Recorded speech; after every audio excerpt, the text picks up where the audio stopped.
7-Eleven, WIBX, good morning. Big for the men and women. It's a huge sports weekend.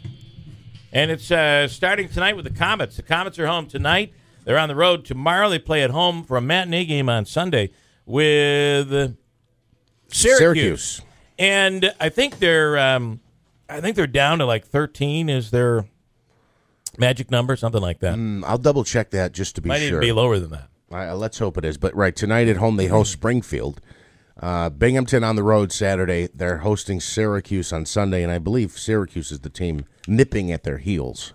So they need a win on Sunday. The win on Sunday would be enormous. Mm-hmm. That's a huge game on Sunday, matinee game. Now, Syracuse plays tomorrow night. Is that an 8:50 game? Either way, it's tomorrow night. The semifinals of the NCAA tournament, and that will be in what we're calling Houston. Mm-hmm. The women will be playing on Sunday. So both teams playing for the national championship berth. A win on Saturday for the men, Sunday for the women will move them into the national championship game. Pretty excited about that. And as I mentioned in sports, I mean, if you had told me this in February or something, I would have told you this was probably an April Fool's prank. If on April 1st I'd be saying they're both playing for the national championship this weekend, or So that's a great thing. It would be like an April Fool's prank. It really would be. Yeah, it's incredible. And we'll be talking to Brad Davies, who's in Houston, coming up now. I talked with the guys over at Max's print shop, and that is cnymerch.com, and they've been selling these Syracuse shirts. Houston, here we come, and it says, "Let's go Syracuse," with April 2016 on it. It's an orange shirt with blue lettering, but the apostrophe Cuse in Houston, the Cuse part is in white, and ton is in dark blue, your typical Syracuse blue. Now, he said they're going through shirts like crazy.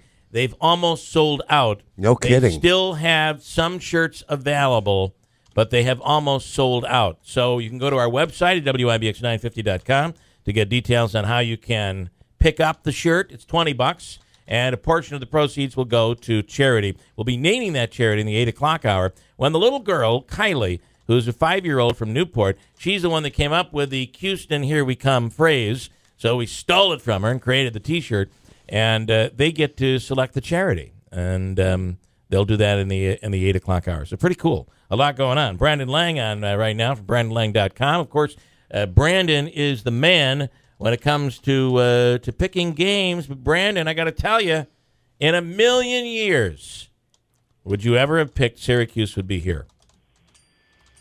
No, but I did say no, first of all. Second of all, the T-shirt should say on the front, "Houston, we have a problem." And then on the back it should say, "The Cuse is coming." That would have been kind of like that as well. And the concept, I mean, I've heard both. I've heard Houston, here we come. I've heard Houston, we have a problem. Nobody invited Syracuse. That was one of the designs that I came up with, and I opted to go with this one instead. So the Apollo 13, one of my favorite movies. But I did say, and I don't know if I said on your show, the very beginning, yes, I picked Michigan State to win it all. But then people said, should Syracuse have gotten in? And I said, probably not, but it wouldn't. But this is the kind of situation where Jim and his team does something crazy. Exactly what I said on one of the radio shows, because when he gets in with that 2-3 matchup zone and teams haven't seen it, if they get a good draw and things fall in place, they could do something crazy. Well, crazy's coming back from 9 down with 6 minutes to go against Gonzaga and 5 down with 2 minutes to go, and Boeheim out-coaching Mark Few, who didn't have his team ready to break a press. But what they did against Virginia, and I thought Bennett, the coach of Virginia, really dropped the ball and not calling timeout after Cuse cut it to 9. They hit the 3 to cut it to 12. They turned it over on the press. They hit another 3 to cut it to 9. That's when he should have took timeout and made sure everybody was on the same page. He didn't. Syracuse knocked down shots, and here we are. It's funny. There were a couple of points that I thought were a problem. And that is that Boeheim always pulls. He goes into that press, and then he pulls back on it. But he didn't in this game. And then I thought we were dead in the water. I thought it was all over. The opening was given to Virginia when who was it that took the outside shot with the clock at 30 seconds? The clock had been reset. Who took the shot? It was Benajay. Took a bad shot, doesn't go in, turns the ball over, and I'm like, that's it. We did not have to rush that shot. Why did he do that? But as it turns out, it would be Syracuse. Pretty crazy. Yep, and so now they get a matchup that really favors them. And I give the committee credit for, I ripped them, first of all, for leaving out teams like, Valpo and George Washington. And I really didn't think Mama should have got in. But to set this all up so that if they did make the Final Four, they're a huge Cinderella story. But now they get a team they match up really well against. 3 weeks ago, guys, they met in North Carolina. And the Tar Heels, listen, the first meeting right there up in Syracuse was tied at the half before Carolina pulled away and won by 11. That was no blowout. But that meeting 3 weeks ago went right down to the wire. Benajay had the ball 15 seconds to go in a three-point game, 71-68, and Jim set up a three. He thought he could drive to the hoop and get a quick deuce, and he came up short, and they lost by 5, 75-70. But if you chart that whole game, if you watch that whole play-by-play, they can't shake them. Yeah.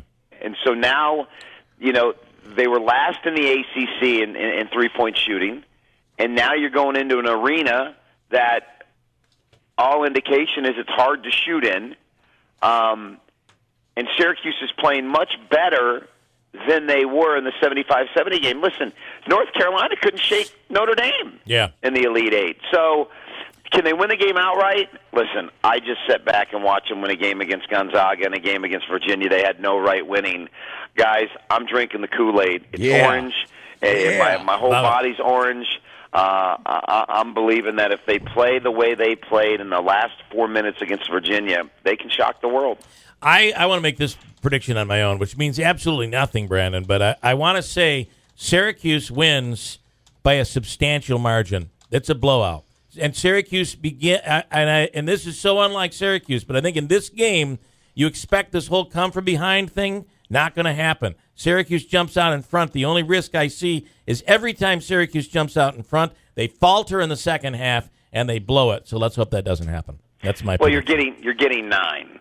And as favorable as they match up with North Carolina, the other two schools on the other side, they don't match up with because of the three-point shooting. Yeah. So it'll be interesting to see, but I would like to see them shock the world. I think they have the potential to do so. If North Carolina's not knocking down threes, the interior of North Carolina is big. I get that. The rebounding out of the 2-3 zone on the offensive end is kind of scary because there are gaps in the 2-3 zone that the offensive team can't rebound against you. But when it's all said and done with the way this team is playing right now, it reminds me of Jim Valvano in 1983 with NC State. And they won games they had no right winning. They got there against Houston, and they pulled off the upset. Yeah. Can they? I really believe they can, and it wouldn't surprise me if they did. I'm going to take them plus the 9 all day long. I'm going to ask you with a women's, Syracuse women are in it. Yeah, right, Brandon, I just was curious.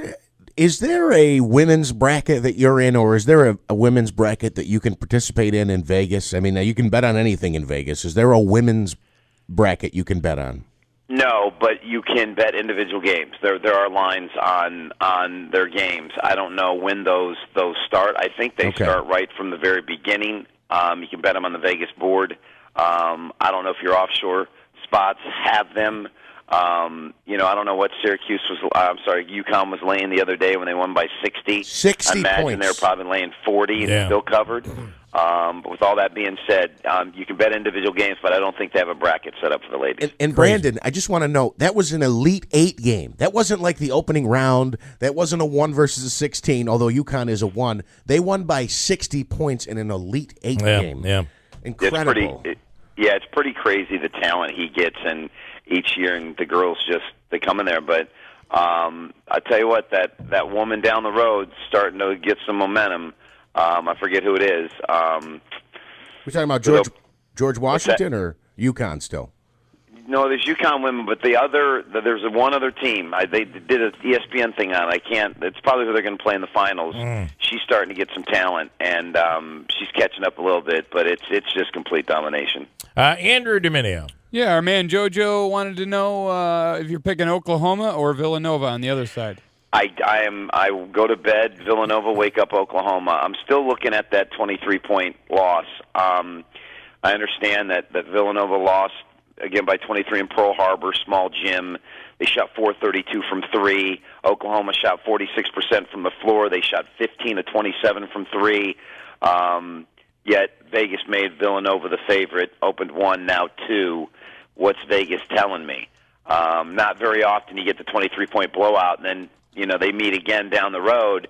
The team that got blown out's the favorite. So, but again, if you really watch the Kansas game, Villanova wasn't great offensively.